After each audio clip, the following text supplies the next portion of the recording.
When I tell you that women listen to men more than they listen to women, this man is proof of it, because this little douchebag has a bunch of pick-me's who troll me because they are just, oh my God, it's Prof G. Y'all, this man is a menace. I am way more concerned about this man and Andrew Huberman and all those forkers out there who think they're like, who pretend to be like smart, and all they are inchmel. Because let me just show you some comments I got just today, and it happens a lot, from a woman who was so angry that I'm criticizing this man. And that's how I know that he is way more dangerous than Tate and all those dudes. Because yeah, sure, young boys, maybe teenagers or whatever, like might listen to Tate, but like women listen to this man. I used to listen to this dude when I was like, oh, he seems like he knows about some economy stuff. And then he starts talking about men and boys, and I'm like, I don't know. And then I was like, whoa, you are worse than Jordan Peterson.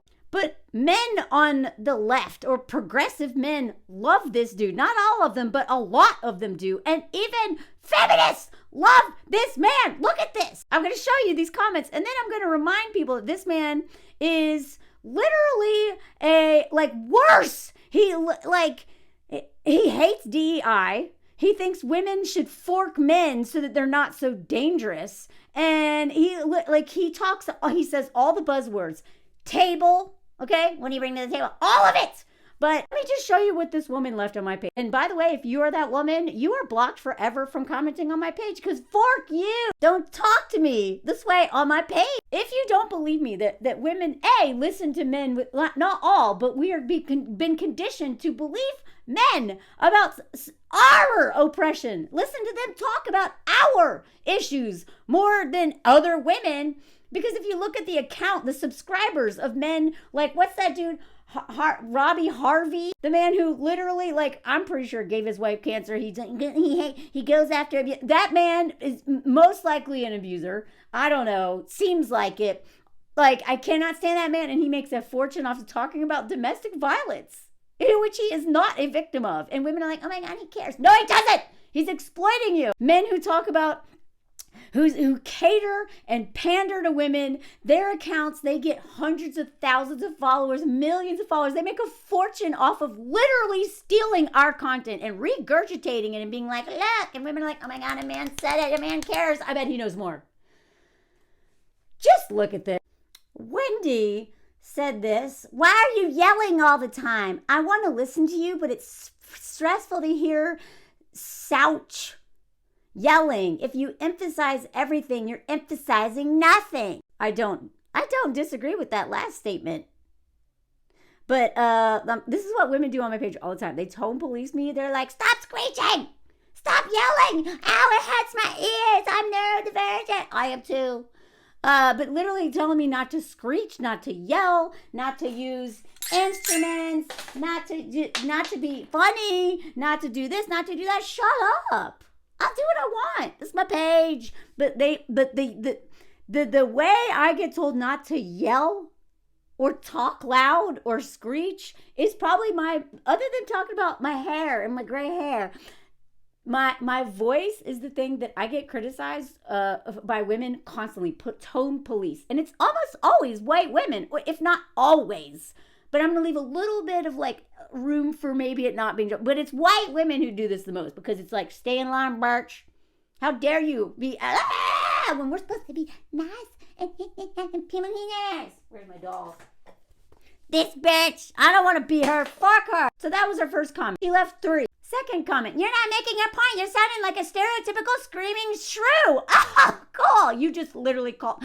I'm a feminist who listens to Galloway. His podcast on young men was insightful and thought-provoking. Both young men and women in us are seeking direction and often some sort of mentorship. Don't look to bald old white men for mentorship.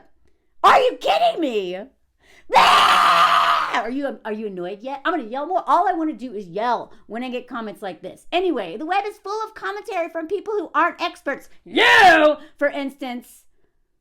Oh, Scott Galloway is not an expert on men or boys, sociology, feminism, literally anything other than economics. He's a grifter. He has made a king. He's crowned himself king of the male loneliness epidemic, which is literally just male entitlement epidemic that has consequences finally. He is not an expert, and you fell for it. You fell for it. I get it. I fell for it for a little bit. When I first heard of Jordan Peterson, like 10, 15 years ago, I was like, huh. And then real quick, I was like, oh. But first, I was like, I give men the benefit of the doubt all the time. I hate it. Not as much anymore. But I literally used to, I still find myself deferring to men knowing more about everything, including women. Knowing more about women than women know about women. No more. So I've been conditioned that way, and so have you. But literally to type all this, don't criticize my favorite bald white mentor man. Don't. Get in line, bitch. No. How about no? No! Is that what it screeches? No! No, no, no, no, no, no, no, no, no, no, no, no, no, no, I won't. Like, I literally, God, like, that's a screech, right? That's a screech. I'm not gonna keep sweet. I was raised in the South. That's literally what I was told to do as a white woman. Keep sweet, just enable the white man. Enable the white man at all costs, even if he wants to murder you. No! No! Popper, no! That doesn't mean what he's saying is wrong. I listened to your hissy fit here and still came away not understanding your problem with Galloway's view, you stupid bee. And then this one, Galloway and Peterson in the same year. Scott has an open mind and sounds genuinely caring about the lives of young men in the U.S. Literally, because he compares them to dogs. Which I've mentioned in other videos, but you clearly didn't listen. You screamed, screech, and complained, God, and such a nag about statements he made, but never landed a counterpoint or showed complex insight into why he's wrong and you're right. Yeah, go watch the 15 videos I've made about this man. God!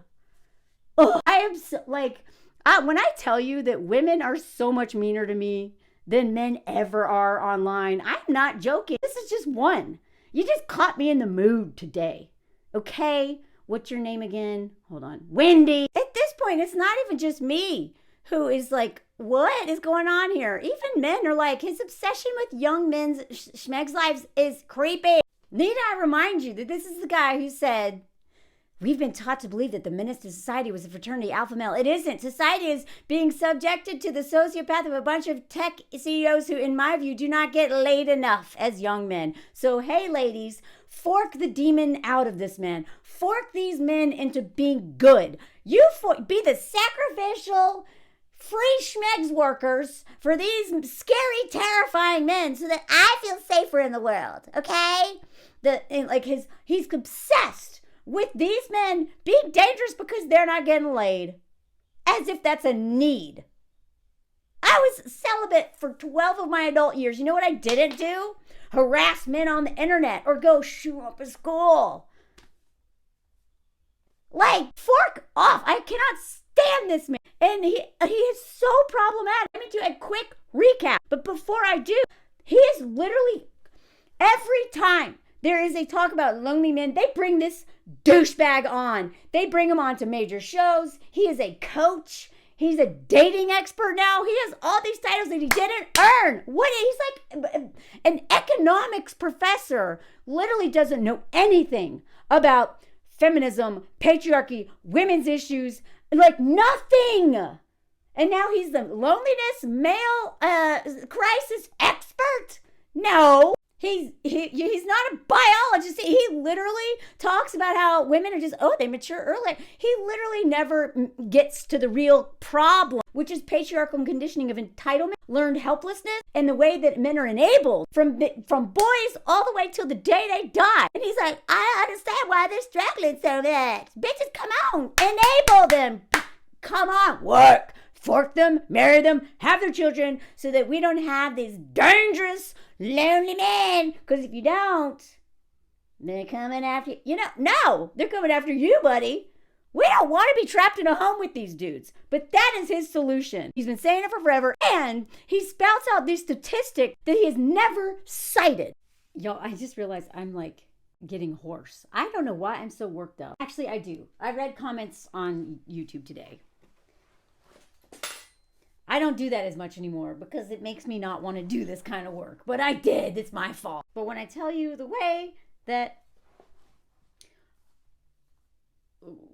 women's insults are, they hurt so much more. They hurt, and I give women a lot of grace on my page, but Wendy, you are blocked. You're blocked. Anyway, let me get back to my point. This dude is not, I don't even like, marketing is actually his thing. You know, he is good at marketing himself as an expert when he doesn't know what he's talking about.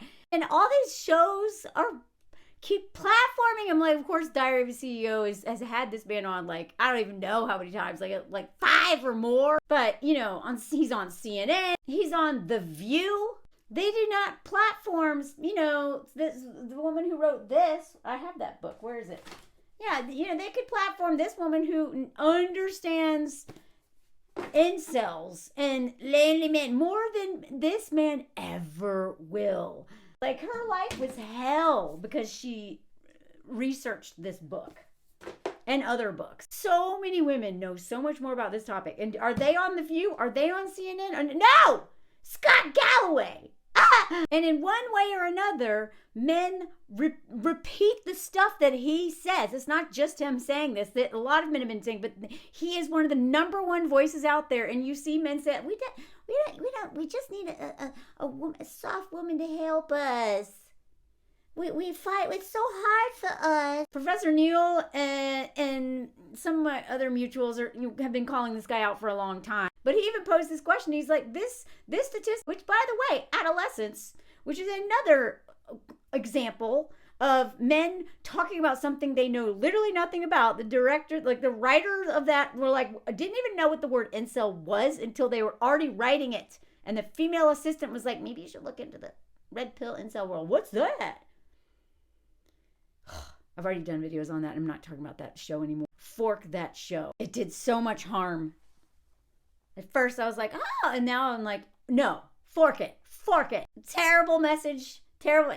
And it was also racist, in addition to being unbelievably misogynistic and all the other things, without even knowing that they were. Oh, what happened?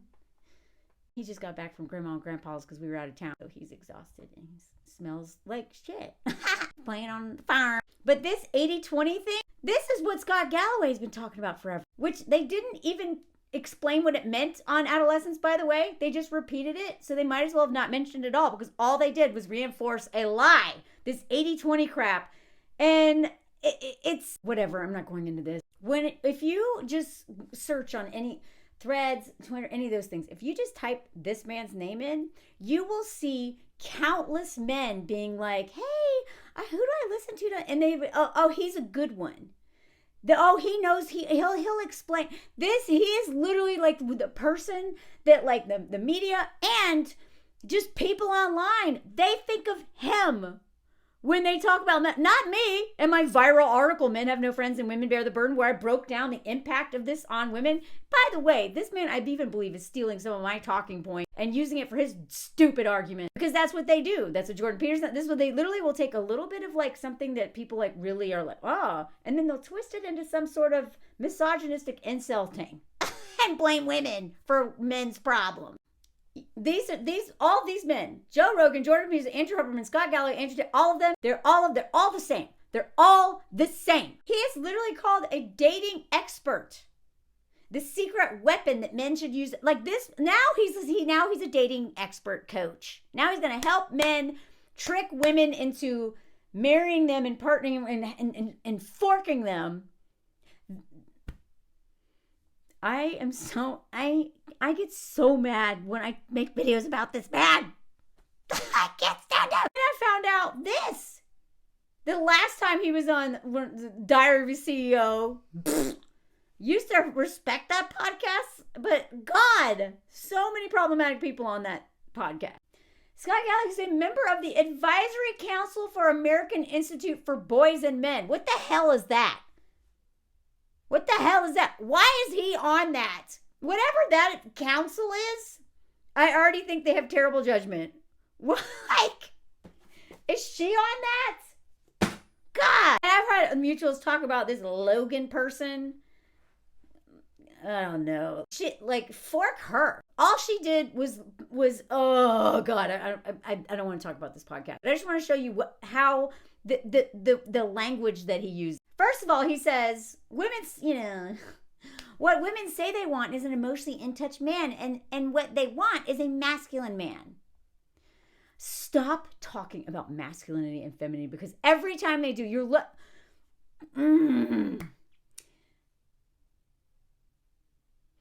The fact that he equates masculinity and emotionally in touch as opposite and opposing things says so much already. And this is the masculinity expert. They will articulate what they want in a man, and that includes being more emotionally available. And then they want to have schmacks with a traditional masculine man. These stupid bitchin' hypocrites. Stupid bitch hypocrites. It's their fault for not... What do you want, women? What do you want? Which is it? Meanwhile, he pointed out a secret weapon that men should use more if they are hoping to impress... The fact he is using the word weapon to get women, which is basically trick women. A secret weapon, I think, for men that they don't leverage. When he's using the word leverage, that's like power. Leverage is to demonstrate kindness. The little things. Have good manners. Follow up with people. Be thoughtful.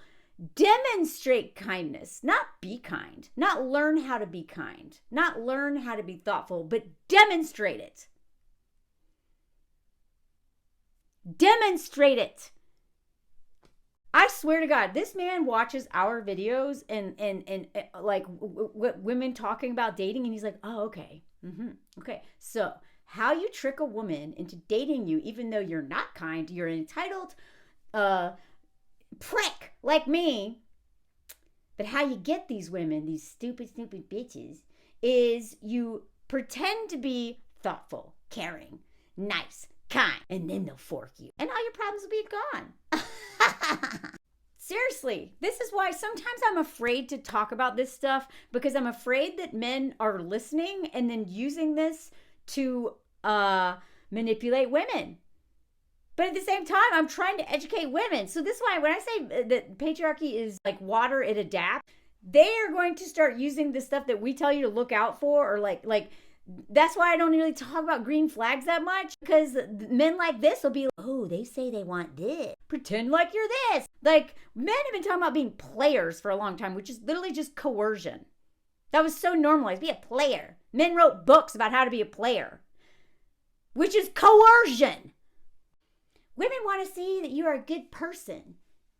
You treat service staff well. See, I swear, I've talked about this. Like, the red flags I talk about is if he's a jerk to the server, he probably isn't. And he's like, okay, even if you are an entitled prick living in your mom's basement with no money, no future, no job, nothing, take him on a date and treat the service staff nice. Make it pretend like you're good to your parents, even though you hate your mom and blame her for everything. Have manners, fake all this, and, treat people well, and with no reciprocal expectation. But the way he talks is about expecting an exchange. I'm nice to you, you fork me. Then he says this, listen to this. Because they know that a kind person, if and when she's vulnerable and needs help and maybe isn't bringing as much to the table for certain periods of time, that this is a kind man. When I tell you that I haven't heard him say females yet, but I wouldn't be surprised if he starts saying females, blah, blah, blah. Maybe you're smart. Maybe you're not. There's not a lot that you can do there, but the secret weapon, stab her with your kindness. The secret weapon, I think, for men that they don't leverage is to demonstrate kindness, and we don't talk about that enough as men. We don't talk enough about how to trick women into thinking you're a good person by leveraging kindness. Scott claimed that his research. Oh, what research is that? I would love for you to cite your research. What research? You're not even dating, dude. Showed him that women also want a man who can signal resources because they're gold diggers. Then he goes into all this crap about resources, gold digger, basically. And he's not wrong. Of course, women don't want unemployed bum. And it's, some of this is like having your shit together. Go home at midnight whenever he's partying because you're like, this part, fine. I'm fine with it. But the way he cannot seem to give men advice without blaming men's problems on women. And then he has the audacity to go and give women advice, which is just so insulting. Talks about how women want intellectual men who are smart, blah, blah, blah, whatever, duh. Wow, you're so insightful, Scott. Wow, thank you for all your research. The fastest way to communicate intellect is humor. I've always thought if a guy can make a woman laugh, she will date him. Do you know what women do? We pretend that you're funny. Because that's part of the emotional labor that we've been taught to do, is that when you make jokes, usually they're not funny and we laugh at them. We're not doing this anymore, okay? We got to work on this. Because most men are not even funny because it requires to be funny other than punching down, which is what men do all the time, is it requires empathy, thoughtfulness, emotional intelligence, and honesty. And the most delusional people in the world are privileged white men. Cishet, privileged, white, able-bodied men are the least funny people I have ever seen. Except the ones who are working on themselves or who come from some sort of like hard stuff they had to get over, or who are like, you know what, I need to better myself. But they are not funny. So he's like, make a lot of jokes. Just because she's laughing doesn't mean you're funny, bro. Never does he say, ask her about herself. No, he's like, pretend to be nice. Leverage this stuff for your weapons. And another weapon is to make her laugh so she thinks you're smart. Speaking about dating advice, I couldn't even watch this podcast, y'all. I tried.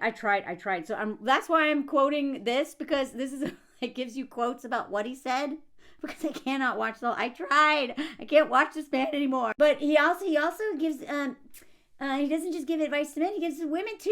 He tells men to look at themselves while he tells women to give men a second date. Give them a second. Give them a chance. Give them the benefit of the doubt. Even if they suck, go out with them again.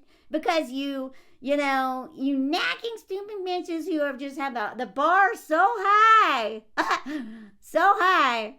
Clearly. We all know the bar's in hell, but no, give them benefit of the doubt, because that's definitely what they need right now. These poor men, you're too judgmental. You're too vain. You're gold diggers. You want all this stuff. Why do you have to have such high standards? Why don't you just settle for losers?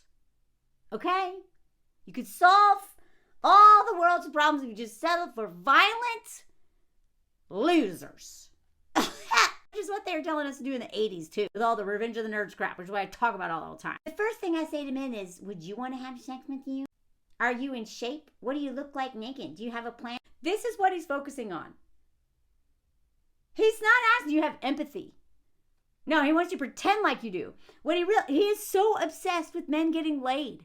And he's obsessed with their material stuff and all this stuff. Like, this man has such a low opinion of men. And this is why I tell you, men hate men more than women hate men. So why would you listen to men about dating and how to better themselves when men hate themselves and other men more than we do, even though y'all kill us all the time? You don't have to be rich now, but you have to have a plan and have to focus on the means and be confident and demonstrate kindness and excellence. Demonstrate it. You don't have to be those things. Just fake it till you make it. The only advice I give to women is the second coffee. Maybe it wasn't great. I mean, if you don't like the guy and you're just turned off, fine. But if he was just okay, maybe give it a second date. Waste your time. Waste your emotional energy. Waste the makeup that you're going to put on, all the time it takes to get dressed, the money you spend on that outfit, and just go out and waste your time. Because you have endless time already, right? We know that men the more privileged the man, the more time he has to waste. Men are the biggest time wasters. They do literally everything but work on themselves. Women have so little time because we are taking care of everybody in addition to ourselves. And he's like, just go. Why would you not thing you have to do than literally take care of the world. And then this bitch got on here and said some stuff. I don't know. I've heard where her background, and I'm like, oh God, I think she works for Hinge or something. She's not an expert. She suggested that men's groups where they can open up about their difficulties among their own peers would be beneficial. This is why I'm telling y'all, if I had to rewrite this article, which I just might, it would say, fork men's groups unless they are deconstructing patriarchy, because otherwise they're just being like, oh my God, you're so great. They're literally just performing for each other and like talking about hard things, which ends up being complaining about women and hyping each other up, not calling each other out, and definitely not being really vulnerable. I'm not saying all men's groups. I'm just saying that so many of them, if they're not dealing with their entitlement and patriarchy and the way that men center themselves, any men's group, and I literally wrote the viral article about men's groups. Okay? Look me up. Melanie Hamlin, Harper's Bazaar. Men have no friends, women bear the burden. I hate that she's citing this.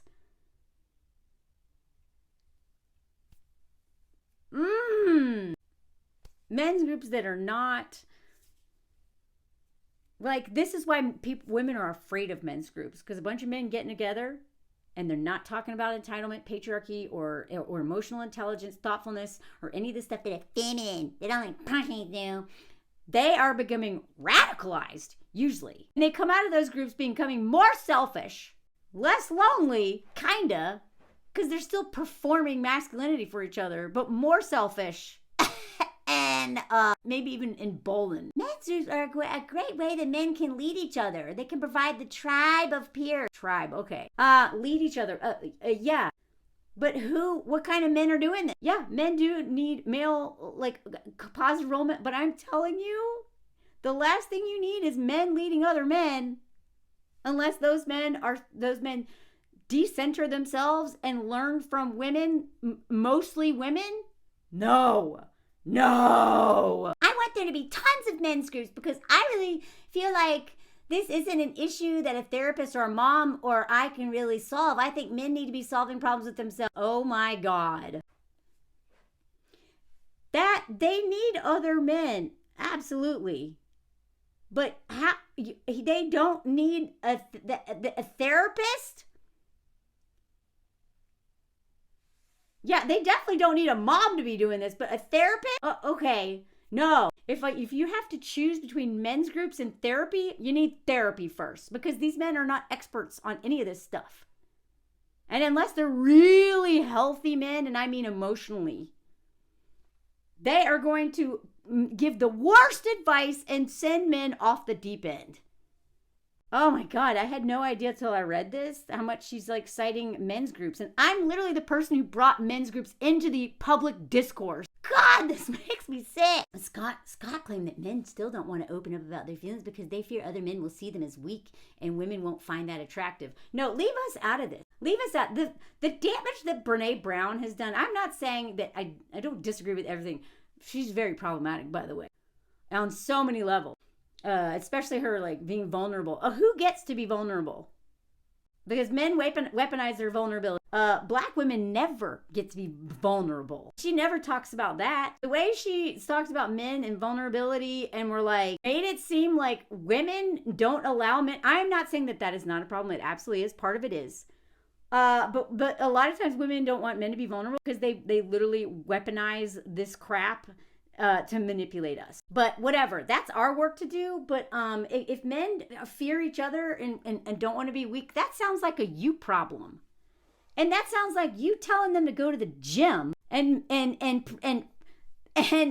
leverage looking like you are basically performing kindness.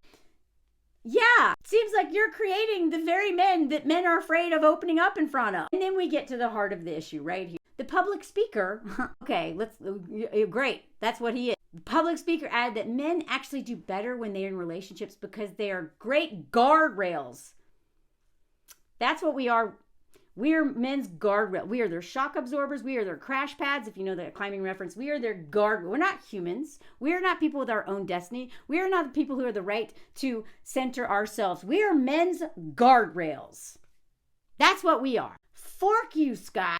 Without the prospect or the existence of a romantic relationship, men have worse outcomes than women who don't have relationships. Yeah. Why, though? They don't know how to be alone. They hate us, and they need... Okay, I'm almost done, y'all. I'm so riled up. I'm so sorry. Some other stuff. I just want to remind you that this man is... That women mistakes sexual interest for kindness and kindness for sexual interest. Interesting. You're telling men to go out there and pretend to be kind. like this was in a video where he was talking about how men harass, like CEOs harass women at work and end up basically in Me Too situations. And the men just don't understand the power dynamic, and they're oopsie, like they don't understand. They're just It was so problematic. He also constantly warns about the millions of men that we're producing. We? Who's we? You? The most dangerous person in the world. And we're producing millions of them. And that's the lonely young dude. So date them so we don't all die, okay, lady? He says that young men are not going to the Republican Party because they definitely don't agree with Trump or any of that stuff, okay?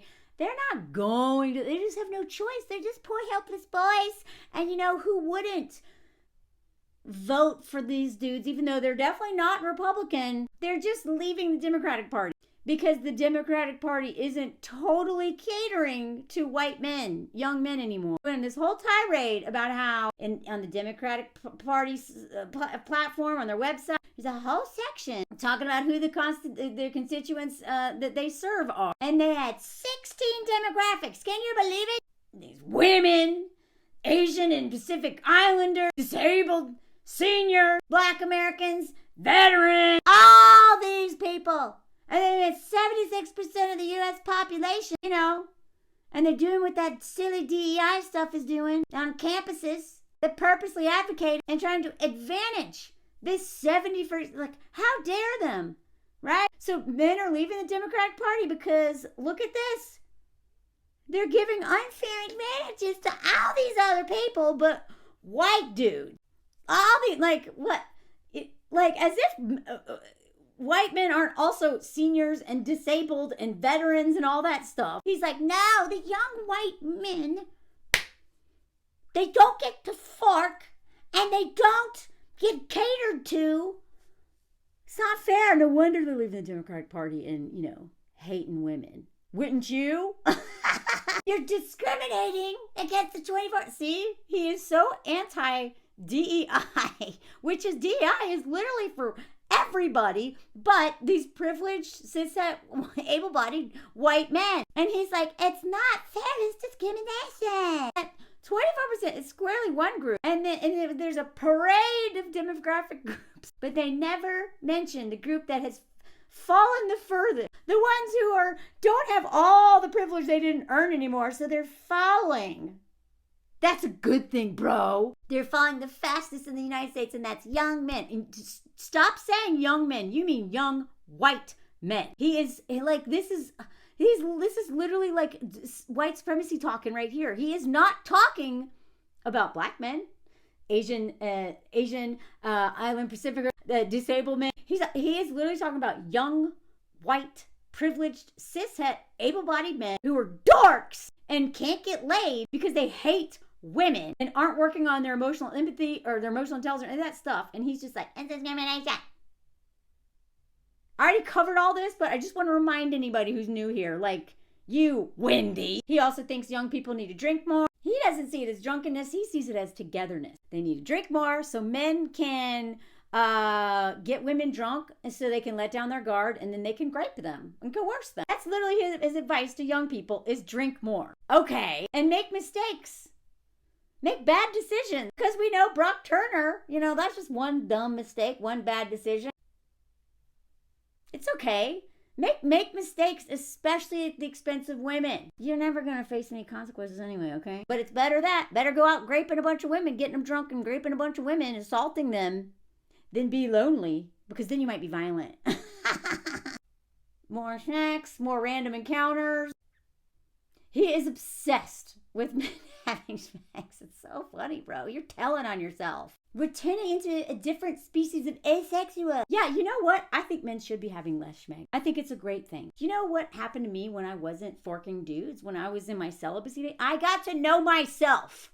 I explored hobbies. I developed friendships. I learned how to do all these cool things. I found out who I was. I went to therapy. I'm still doing that. That was actually a really great thing.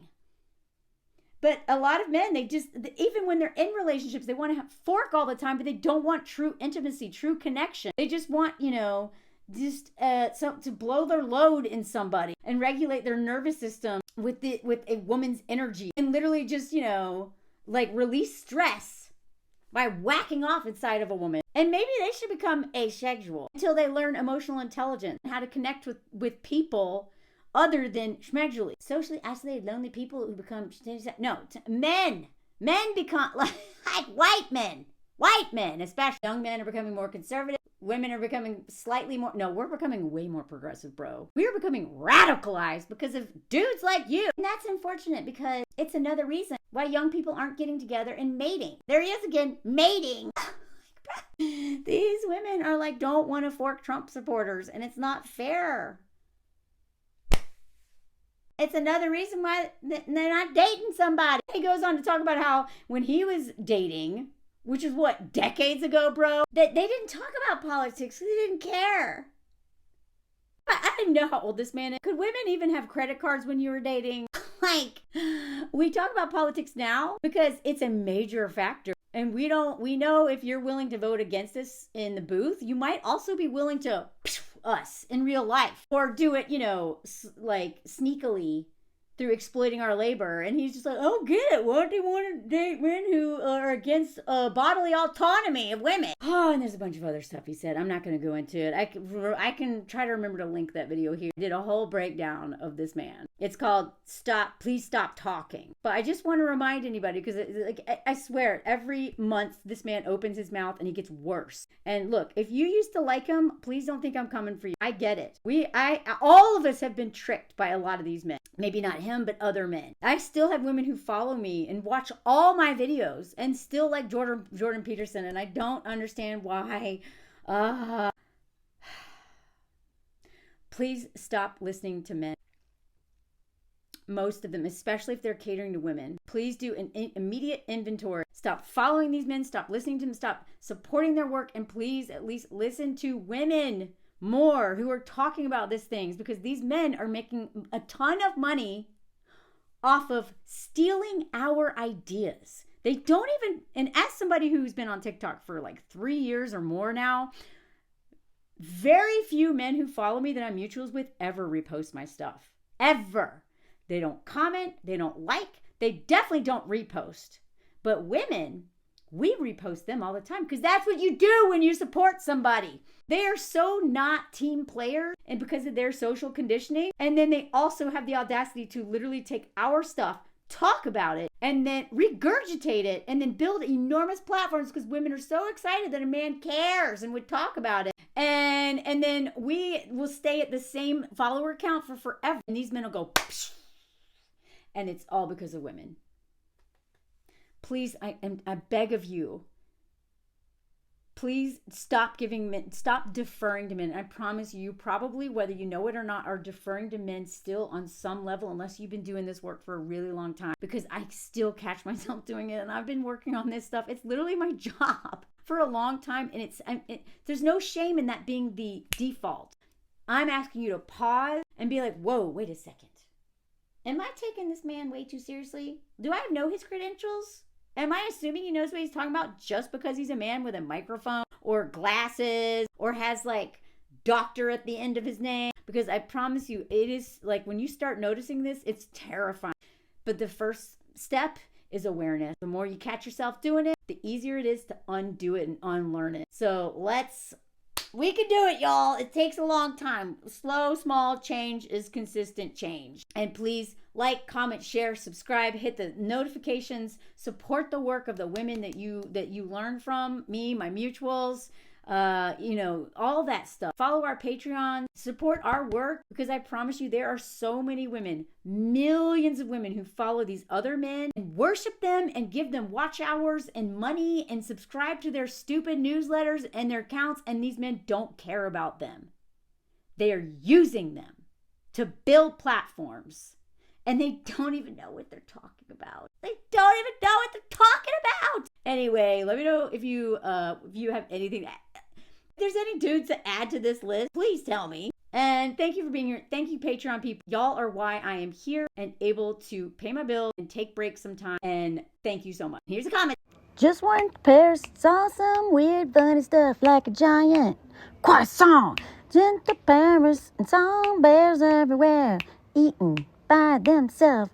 I don't know why, but they've been doing it since the pandemic, apparently, and other stuff. Not just bears, but women in bathing suits and polar bears too. And some hanging from the ceiling, wild bears. Paris is weird and cute and beautiful. Look at this. Free place to eat, drink a coffee, like what the fork? Imagine sitting there, drinking coffee and looking at this stuff, what the hell? And then they're so extra. Everywhere you go, there's pretty weird stuff around Paris. More bears. This was the hotel, more bears, like, seriously, y'all obsessed with these bears. And also cute tables. This is my Paris comment songs. I show all kinds of stuff like this on Patreon.